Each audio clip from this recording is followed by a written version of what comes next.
Welcome to Tenor Tech, where I solve the problems you didn't even know you had. You must begin with basics that matter. Confirm the Skyworth model and current firmware in settings so you know what features the TV supports.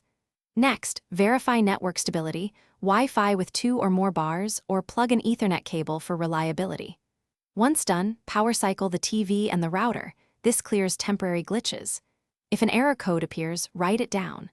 These steps narrow down whether the issue is network, firmware, or app corruption, and they set up the next actions. Now you'll focus on repairing the software. Update the TV firmware first, use over-the-air updates, or download the official file to a USB and install if OTA fails. Then go to Apps YouTube. Clear cache and clear data. If that doesn't fix it, uninstall the app and reinstall from the store. Make sure you're signed into the correct Google account and grant necessary permissions like storage and network access. These steps remove corrupted app states and ensure compatibility with the updated system. Finish by isolating the network. Stream YouTube on a phone using the same Wi-Fi. If it works, the TV is the issue. Run a network diagnostics on the TV and switch DNS to 8 or another public resolver to rule out ISP blocks.